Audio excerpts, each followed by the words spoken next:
Naam, alasiri njema mpenzi mtazamaji, natumai kuwa popote ulipo siku yako inakuendea vyema. Karibu katika Kura mwaka 2022 ni kujuza yanayoendelea humu nchini kuhusiana na uchaguzi mkuu. Jina langu ni Alice Diana. Tukianza ni kuwa waangalizi wa uchaguzi wa humu nchini wametoa ripoti inayohusiana na maandalizi na usimamizi wa uchaguzi mkuu wa mwaka huu. Waangalizi hao kutoka Jumuiya ya Afrika Mashariki EAC wakiongozwa na aliyekuwa rais wa Tanzania Jakaya Kikwete wamesema wameridhishwa na mchakato wote wa uchaguzi. Katika kikao na wanahabari jijini Nairobi, Kikwete amesema waangalizi wa EAC ambao walikuwa katika makundi 16 walizuru vituo vya kupigia kura zaidi ya 200 kote nchini ambapo waliridhishwa na utendakazi wa wasimamizi wa mchakato wa kupiga kura. Waangalizi hao wamepongeza IEBC kwa kutoa mafunzo kwa wasimamizi hao wa uchaguzi nyanjani kwa njia inayofaa, ila wakakosoa tume hiyo kwa utata ulioshuhudiwa wa vifaa vya kuwatambua wapiga kura almaarufu kimskits baada ya kukosa kuwatambua wapiga kura wengi.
wabunge waliotetea nyadhifa zao katika maeneo bunge tofauti humu nchini.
Na mtazamaji, wafuatao basi ni baadhi ya wabunge wapya katika maeneo bunge mbalimbali nchini.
Na mtazamaji, tukiendelea ni kuwa huku shughuli ya kuhesabiwa kwa kura za uchaguzi mkuu ikiendelea katika vituo mbalimbali nchini, mawakala waliokuwa wametumwa na mashirika mbalimbali duniani chini ya rais wa zamani wa Nigeria Jonathan Goodluck ili kusimamia uchaguzi mkuu nchini wamewahutubia wanahabari hii leo jijini Nairobi na kupongeza shughuli nzima ya uchaguzi. Ripota wetu Nicholas Kivite amehudhuria mkutano huo. Based on the assessment of the period immediately before, during the polling and counting processes, the ESA mission witnessed a generally peaceful environment, particularly during the last 2 days of campaign rallies. During the 48 hours ahead of the election day and during the opening of voting, closing, and counting of votes on election day. In particular, the mission acknowledges the restraint of all the presidential candidates in generally steering away inciting rhetorics in their final campaigns.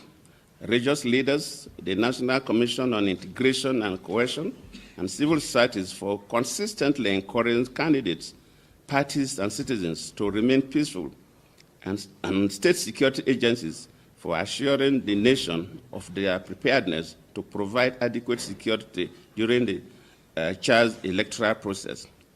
Reports of an attack targeted at a police station allegedly attributed to bandits on polling day raised the risk of insecurity during the election. In all the incidents brought to the attention of the mission, adequate measures to contain the situations were deployed by the security agencies, which is commendable. The mission extends its heartfelt condolences to family and friends of the bereaved. A life lost in an electoral process is always one too many.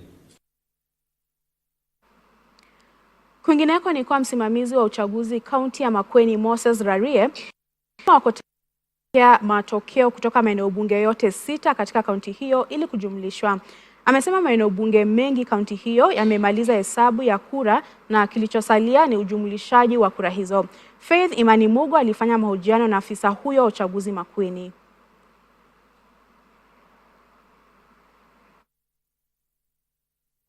Yeah, my name is Morris Raria, the County Returning Officer, Makueni County. Yeah, here is we are at Wote TTI, which is the county tallying center. What we are doing currently is that we are waiting for our returning officers. Most of them currently they have finished processing their results at the constituency level at the constituency tallying centers, and I think they are just on the way coming to the county tallying center. We shall be receiving the deputy returning officer 1. The returning officers are expected to be at Bomas of Kenya, which is the national tallying center. They are supposed to be there before the close of business today.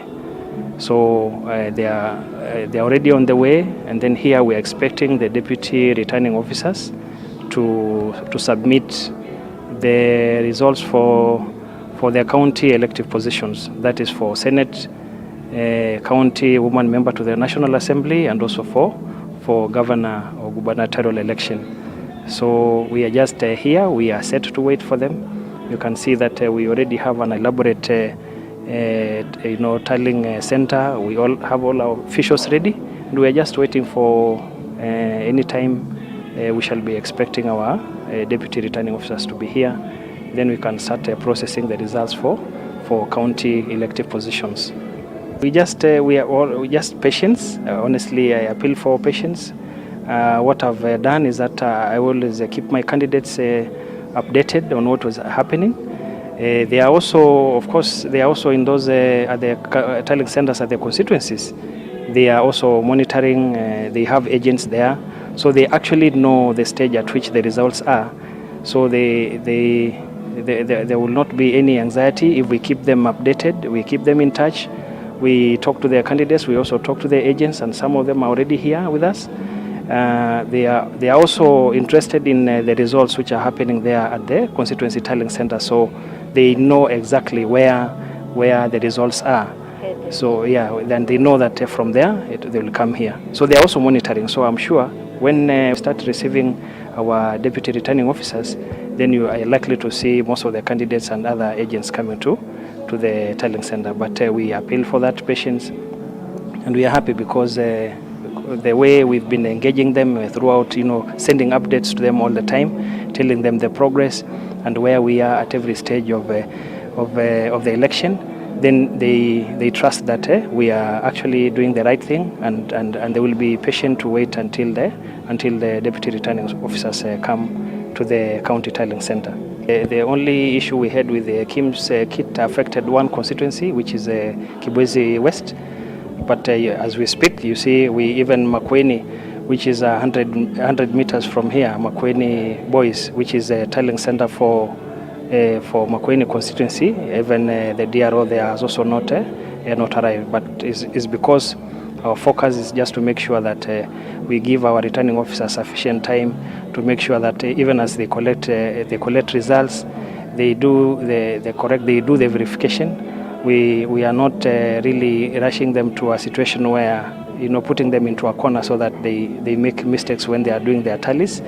So the process of, even after election, they have to do photocopies, they have to do scanning, so that now they bring those results in flash disks, others photocopies, so that now they come to this place. So yeah, we had that issue of a failure of KIMS kits in 84 polling stations in Kibwezi West, but we later on the commission approved the use of the printed register, and the voters there, they also expressed their democratic right to vote. So we extended time for the lost time, and all of them at the end of the day they also voted. So we don't, that is not the reason as to why we have that delay. We have distances. This is a county which has a distance of 7,000 square kilometers, and it will take from Kampo in Kibwezi East for a DRO to come from there to this end probably needs around 2 hours. Yeah, so we are also looking at our distances, and also the many voters, the many polling stations which we have in the county. So that is probably the reason as to why they are taking time. But we hope they'll be here in good time for us to start processing the results at the county level.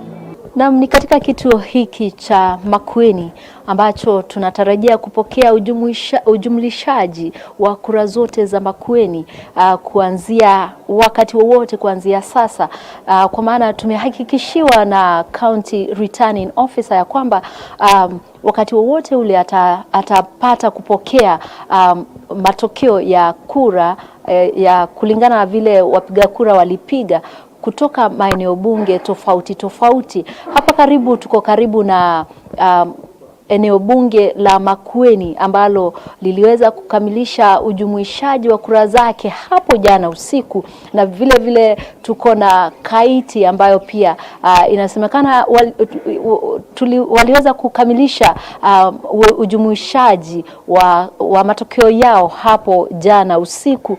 Kwa hivyo wakati wowote ule tunatarajia kupokea kutoka kwa maeneo bunge mengine kama Mboni, kama Kibwezi West, kama Kibwezi East, na tunatarajia ya kwamba tunapozipokea zile matangazo tutaweza kukujulisha wewe mali yamefikia. Na nikiripotia dira ya Hope TV kutoka Makueni County, mie ni Faith Imani Mugo. Na mtazamaji, nitarudia ile taarifa yetu ya kwanza ambapo waangalizi wa uchaguzi wa humu nchini wametoa ripoti inayohusiana na maandalizi na usimamizi wa uchaguzi mkuu wa mwaka huu. Waangalizi hao katika Jumuiya ya Afrika Mashariki EAC wakiongozwa na aliyekuwa rais wa Tanzania Jakaya Kikwete wamesema wameridhishwa na mchakato wote wa uchaguzi. Katika kikao na wanahabari jijini Nairobi, Kikwete amesema waangalizi wa EAC ambao walikuwa katika makundi 16 walizuru vituo vya kupigia kura zaidi ya 200 kote nchini, ambapo waliridhishwa na utendakazi wa wasimamizi wa mchakato wa kupiga kura. Waangalizi hao wamepongeza IEBC kwa kutoa mafunzo kwa wasimamizi hao wa uchaguzi nyanjani kwa njia inayofaa, ila wakakosoa tume hiyo kwa utata ulioshuhudiwa wa vifaa vya kuwatambua wapiga kura almaarufu KIMS kits baada ya kukosa kuwatambua wapiga kura wengi. Positions are presidential, members of the National Assembly, women representatives in the National Assembly, members of the Senate, governors and members of the county assemblies. The 2022 general election is widely considered as significant as it entails the transfer of presidential power. This, coupled with legacy of past electoral processes, adds to its importance. This is evident through the relatively high number of national and international election observation missions. A relatively high young population. There was low youth registration in the 2022 elections. Only 39.84% of the total registered voters were youths, a decline of 5.17 from the 2017 figures. Stakeholders consulted by the mission attributed the low youth participation to the general conception that votes do not count in elections, lack of trust and confidence in the political system, and the youth's unemployment and poverty, particularly in the face of in Kenya today. Commissioners of the National Cohesion and Integration Commission, political parties, the Election Observation Group, ILOG, civil society organizations, faith-based organizations, and the media.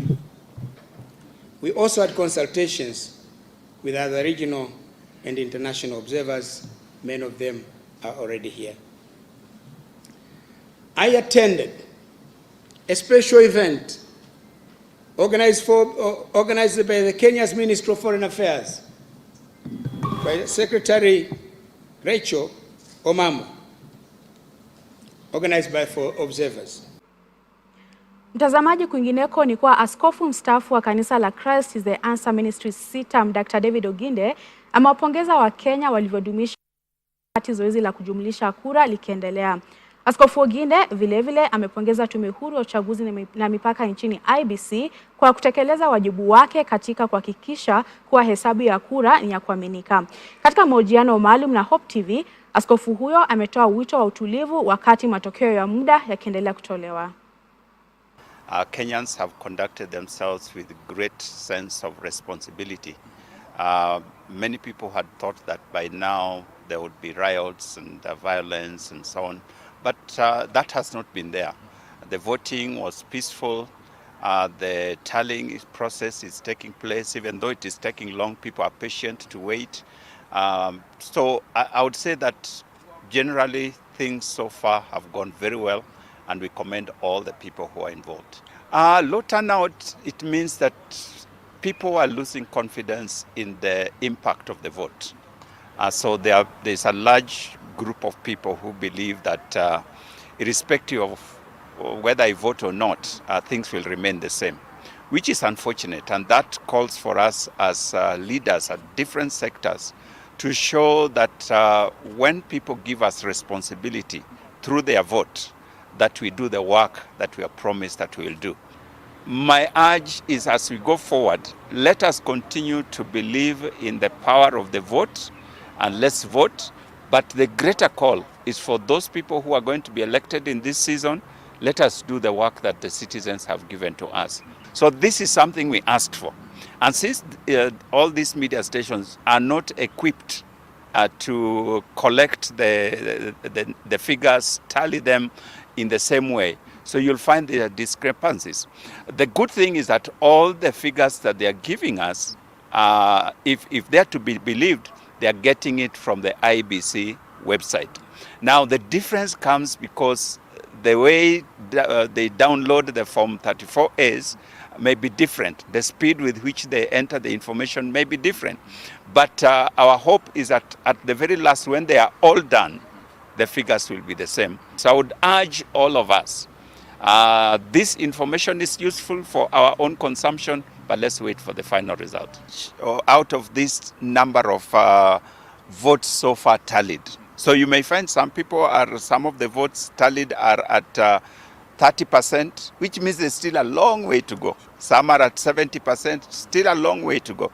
So you cannot quite start celebrating from those figures because things can change as we go along. So let's use this as indicators. Let's not use them as final result. There's no celebration at this point. The real celebration or cry should come when IEBC makes its announcement. Tume huru ya uchaguzi na mipaka nchini IEBC imesema kuwa licha ya takwimu za matokeo ya uchaguzi mkuu wa mwaka huu kutofautiana katika vyombo vya habari nchini, matokeo kwenye tovuti yake ya umma ni yale yale na ndio ambayo yatatumika kutangaza mshindi wa urais.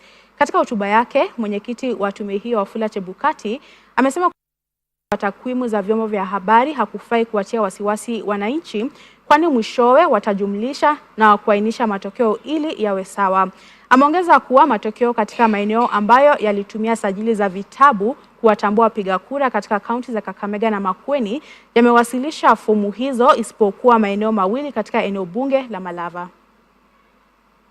Results including those in areas that used manual voter register, that's Makueni in Kibwezi West constituency, where there were 84 polling stations that voted manually, and 154 polling stations in Kakamega, especially Malava constituency, in Kakamega, have all transmitted the Form 34As, except 2 in Malava constituency.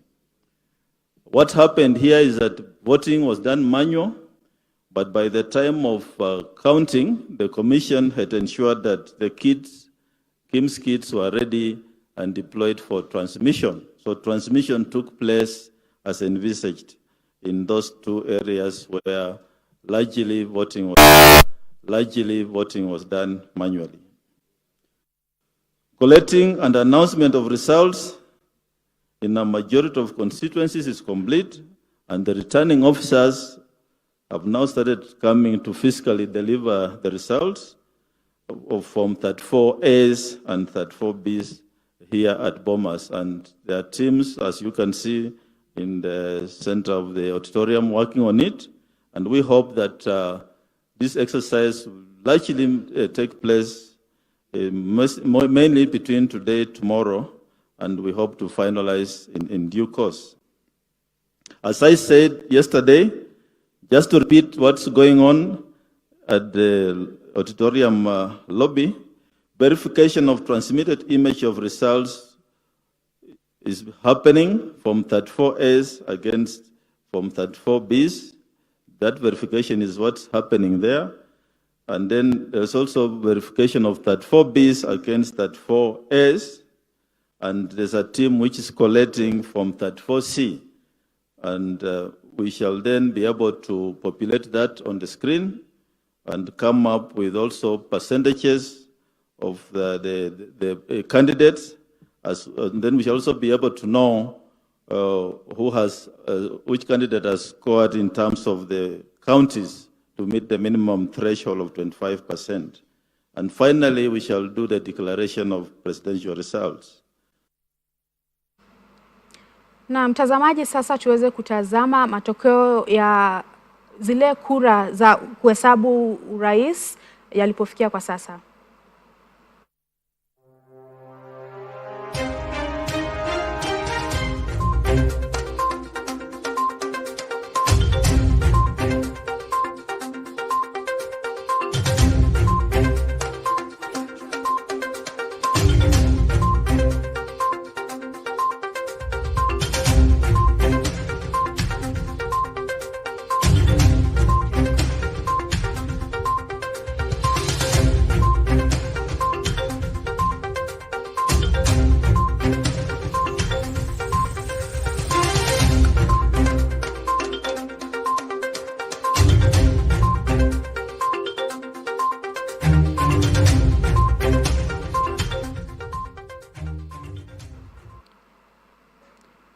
Kufikia hapo natamatisha taarifa zetu za hivi sasa. Mwenzangu Dickens Luvanda atakuja mida ya saa 1 kamili kwa mengi zaidi. Jina langu ni Alice Diana.